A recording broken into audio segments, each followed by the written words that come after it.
4. Your time is one of your greatest assets. It's the one thing you can't get back. As your brain coach, I want you to get the greatest results and return on your attention. So here are some recommendations on how to get the most out of this book. You can apply this advice toward practically anything you want to learn and read. Let's start with a question. Have you ever read something only to forget it the next day? You are not alone. Psychologists refer to this as the forgetting curve. It is the mathematical formula that describes the rate at which information is forgotten after it is initially learned. Research suggests humans forget approximately 50% of what they learn within an hour, and an average of 70% within 24 hours. 1. Below are a handful of recommendations that will help you stay ahead of the curve. Later, I will share advanced strategies to accelerate your learning and retention in the sections on study, speed reading, and memory improvement. Koob. In a DNA. SIHT read memor DNA DAROTWA.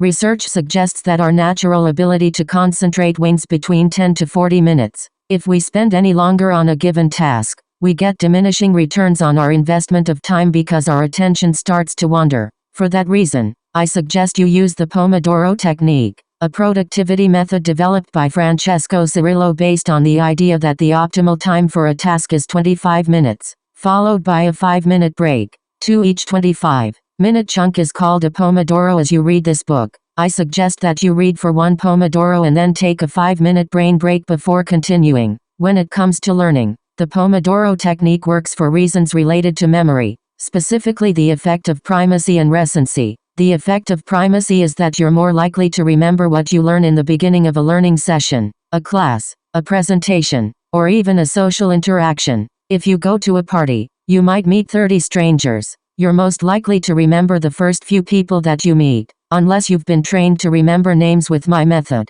which I'll teach you later in this book. The effect of recency is that you're also likely to remember the last thing you learned, more recent. At the same party, this means that you'll remember the names of the last few people you met. We've all procrastinated before a test and then, the night before the exam, sat down to cram as much as possible without any breaks. Primacy and recency are just two of the many reasons cram sessions don't work. But by taking breaks, you create more beginnings and endings, and you retain far more of what you're learning. If you sit down to read a book over the course of 2 hours without taking any breaks, you might remember the first 20 minutes of what you read. Then maybe you'll experience a dip around the 30-minute mark, and then you're likely to remember the end of what you read. This means the lull in between, with no breaks for assimilation or thinking through what you just read, results in a dead space for learning. So, take this book 1 Pomodoro at a time so you get the most out of what you read. If you still choose to cram, you'll learn helpful methods in the book to retain the in-between information. Did you know that the very act of reading this book will make you smarter? I realize that's a big claim, but I'm completely convinced that it's true. On one level, it's going to teach you to be smarter through the tools and tactics I share here. But on another level, when you actively read it, you'll form pictures in your mind, and you'll make connections between what you know and what you're learning. You will think about how this applies to your current life, and you will imagine how you can use the knowledge you're taking in. It promotes neuroplasticity. Oliver Wendell Holmes said, "Every now and then a man's mind is stretched by a new idea or sensation, and never shrinks back to its former dimensions." 3. When you read any book, you have the opportunity to stretch the range of your mind, and it will never be the same. Quick start. Set a timer for 25 minutes right now and concentrate on what you're reading in this book for that amount of time. When your alarm goes off, bookmark this book and close it. Then write down what you learned within that 25-minute period. Use the FASTER method to get the most out of this book. Here is a simple method for learning anything quickly. I call it the FASTER method, and I want you to use this as you read, starting now. The acronym FASTER stands for Forget, Act, State, Teach, Enter, Review. Here's the breakdown. F is for forget. The key to laser focus is to remove or forget that which distracts you. There are 3 things you want to forget, at least temporarily. The first is what you already know. When learning something new, we tend to assume we understand more than we do about that subject. What we think we know about the topic can stand in the way of our ability to absorb new information. One of the reasons children learn rapidly is because they are empty vessels. They know they don't know. Some people who claim to have 20 years of experience have 1 year of experience that they've repeated 20 times. To learn beyond your present sense of restraints, I want you to temporarily suspend what you already know or think you know about the topic and approach it with what Zen philosophy calls a beginner's mind. Remember that your mind is like a parachute. It only works when it's open. The second thing is to forget what's not urgent or important.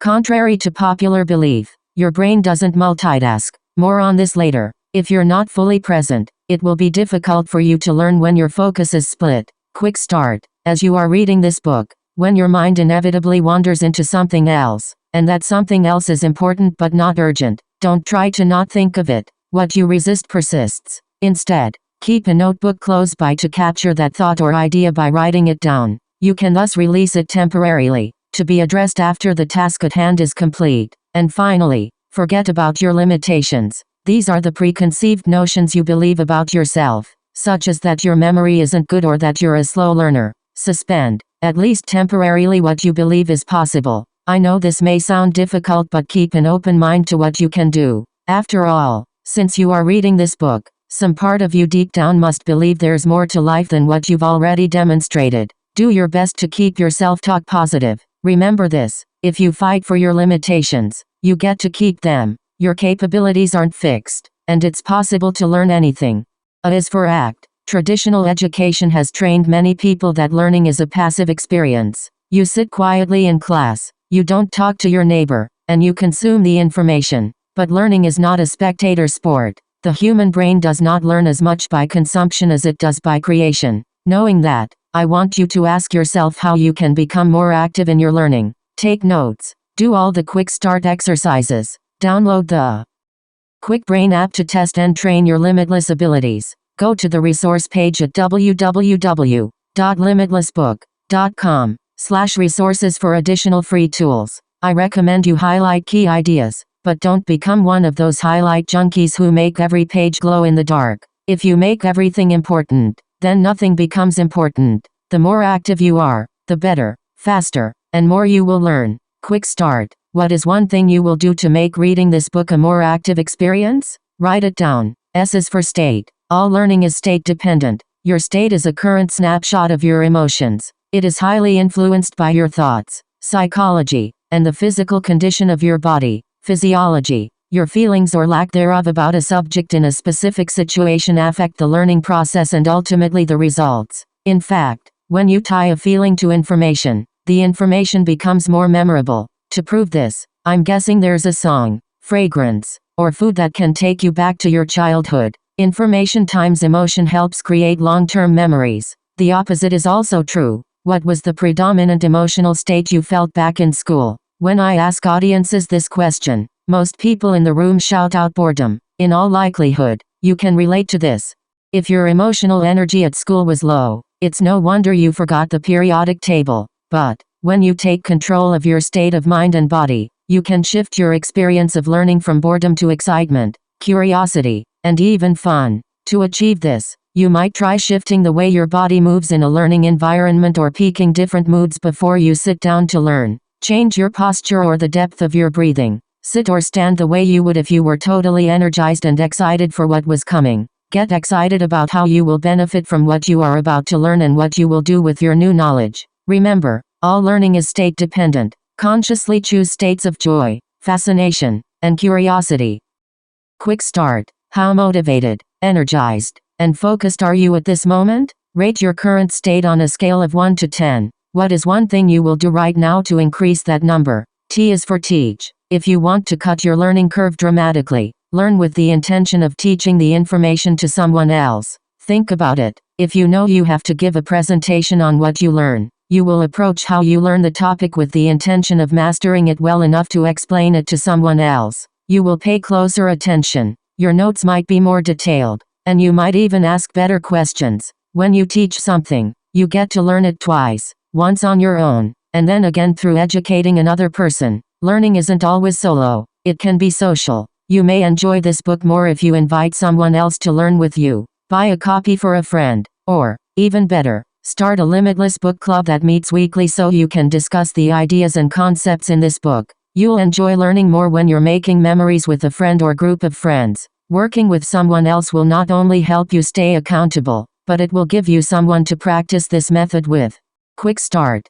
Find a learning buddy to read this book with and hold each other accountable. Write down the name of that person, or persons. E is for enter. What is the simplest and most powerful personal performance tool? Your calendar. We enter important things on our schedule. Work meetings, parent-teacher gatherings, dentist appointments, taking Fluffy to the vet, and so on. Do you know what a lot of people don't schedule? Their personal growth and development. If it's not on your calendar, there's a good chance it's not getting done. It's too easy for the day to slip by with you forgetting to work out your body and brain. Quick start. Take out your calendar and enter your limitless readings for the next 7 days. Label these limitless ME, genius time, brain training, conversations with Jim, or anything else provocative enough to guarantee that you'll keep this date on your calendar. R is for review. One of the best ways to reduce the effects of the forgetting curve is to actively recall what you learned with spaced repetition. You are better able to retain information by reviewing in multiple spread-out sessions.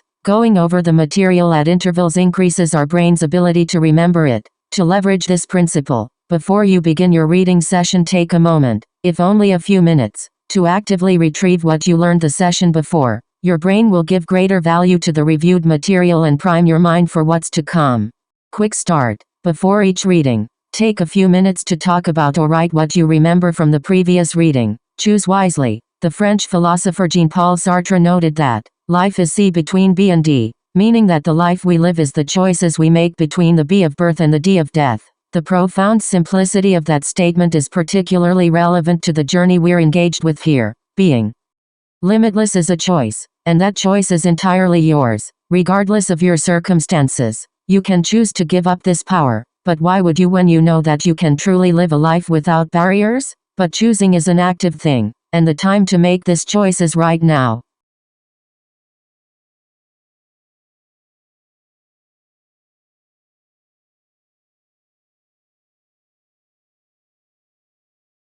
So, I want you to resolve and commit. Most people are sincerely interested in doing something that they know they should do, but they don't do it, because they consider it a preference, not a promise. There's tremendous power in making a real resolution. I want you to write down your commitment to complete this book. When we write something down, we're more likely to do what we promise. Below, I've included a commitment page for you. See ebook supplemental resources for a PDF download. If you want extra points, take a photo of your signed promise, then post it on social media. This public resolution will help you stay accountable. Tag me at Jim Quick Limitless Book so we can cheer you on. I commit to reading this book in 10 to 25 minute increments until it is finished. I commit to focusing by forgetting my prior understanding, distractions, and limiting beliefs of what is possible. I commit to being active in the process. I will do all the quick start exercises, take notes, highlight, and practice asking myself relevant questions as I read. I commit to manage my state of being as I read, checking in regularly with my energy levels and being proactive in adjusting my motivation as needed. I commit to teaching what I learn to others, so we may all benefit. I commit to entering my reading time in my calendar, because if it's in my schedule I will do it. I commit to review what I have already learned so I can remember it better before moving on to something new. And finally, I commit that even if I mess up with any of the above, I won't beat myself up. I'll get back at it and do my best. Yes, I am ready to be limitless. Signed, date. The questions are the answer. Have you ever read a page in a book, arrived at the end, and could not recall what you just read? You may even reread it, only to forget it again. I don't want you to experience this while you are reading this book. So why do you think it happens? The answer is, you're not asking the right questions. Questions, in fact, are the answer. Every second, your senses gather up to 11 million bits of information from the world around you. Obviously, if you tried to interpret and decipher all of them at once, you'd be immediately overwhelmed. That's why the brain is primarily a deletion device. It's designed to keep information out. The conscious mind typically processes only 50 bits per second. What makes it through the filter is determined by the part of the brain called the reticular activating system, or RAS for short. The RAS is responsible for a number of functions, including sleep and behavior modification. It also acts as the gatekeeper of information through a process called habituation, which allows the brain to ignore meaningless and repetitive stimuli and remain sensitive to other inputs. One of the ways to guide the RAS are the questions we ask ourselves. These tell that part of our brain what is important to us. Let's take my younger sister's birthday as an example. Years ago, my sister kept sending me postcards, pictures, and emails of pug dogs. You know, the ones with the mushy faces and the bulgy eyes. They're very docile. You can dress them up as ballerinas and they won't care. Of course, I wondered why she was sending me photos of pugs, and then I remembered her birthday was coming up, and it became evident she was leaving clues because she wanted one.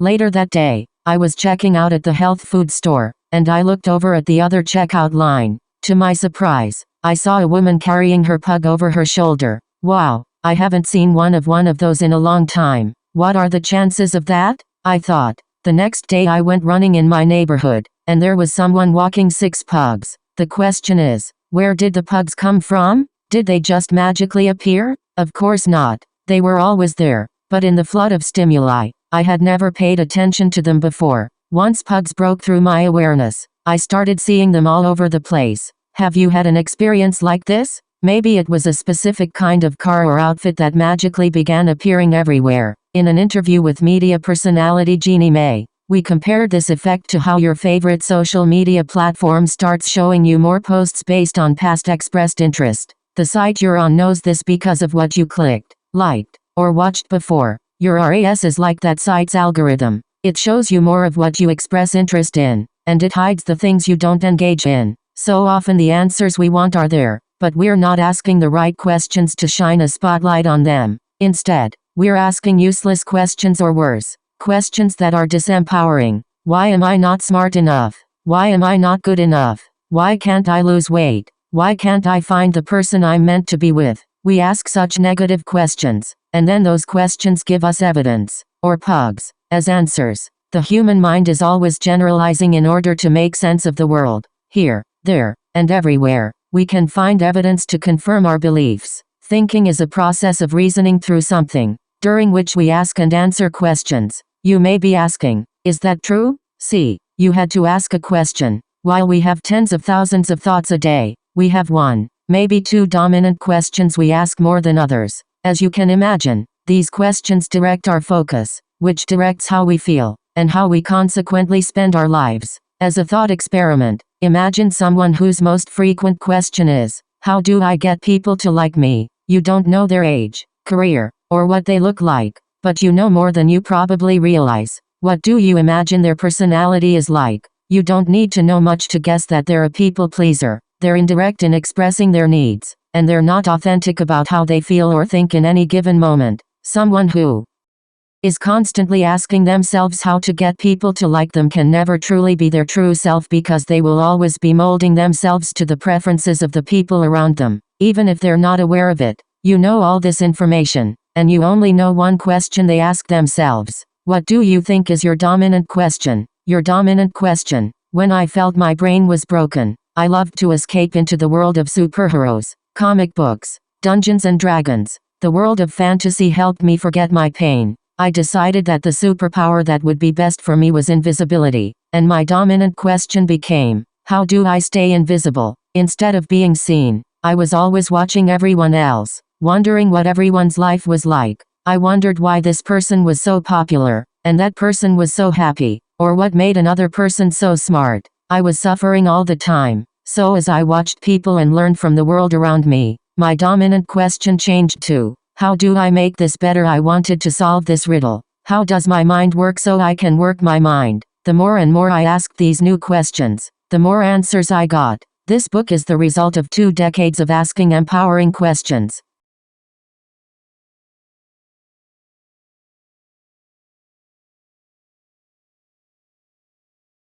I first met Will Smith at Quincy Jones's 80th birthday party. After hearing about my traumatic brain injury, he invited me to be his guest at the premiere of the film Concussion, a movie about the concerns of football-related head trauma. I'll talk about brain protection in an upcoming chapter. Eventually, Will booked me to come to Toronto to spend time with him for a week on set. He was shooting a superhero film, so you can imagine that I was in my glory. What was interesting to me was the cast and crew were working each night, from 6 p.m. to 6 a.m., outside in the dead of winter. Not all Hollywood is glitz and glam. There's a lot of hurrying up just to wait on set. During a break, Will and I discovered a few of his dominant questions, one of which is, how do I make this moment even more magical? While we were waiting for Will's next scene to shoot, his family and friends were huddled in tents watching the other actors work. At 3 a.m., while I'm sure everyone was cold and tired, we got to see his dominant question in action. He was bringing everyone hot cocoa, cracking jokes to make us smile, and actively playing host when he could have been resting. He was indeed making the moment even more magical. The result of this question directed his focus and his behavior, and completely changed the experience for everyone. Quick start. What is one dominant question you ask yourself? Write it down. Prepare your mind. Questions direct your focus, so they play into everything in life, even reading comprehension. Because people typically don't ask enough questions when they read, they compromise their focus, understanding, and retention. If you prep your mind with the right kinds of questions before you read, you'll see answers, pug dogs, everywhere. For that reason, I place specific key questions throughout the book. To start you off, here are the 3 dominant questions to ask on our journey together. They will help you to take action on what you learn and turn the knowledge into power. How can I use this? Why must I use this? When will I use this? Quick start. These are your 3 magic questions. How can I use this? Why must I use this? When will I use this? They will help you integrate the knowledge from this book into your head, heart, and hands. Ingrain them. Write these questions down where you can see them, on your desk or in your phone. Instead of passively reading, consider these questions as you take in the knowledge in this book. Remember, questions are the answer. At the beginning of every chapter for the rest of the book, you will find a series of questions that are designed to prime your focus as you read. Study the questions before you read each chapter, and you will be better prepared to understand and remember what you learn. Along with the questions, do the quick start exercises seated in strategic places throughout the book. They are specific activities designed to train you to take immediate action in your learning and life. Most of these can be done in 1 or 2 minutes. Remember the power of neuroplasticity. Every time you answer a question and do a new activity, you rewire your brain. I also conclude each chapter with exercises to do before you move on to the next section, to really set these lessons into practice.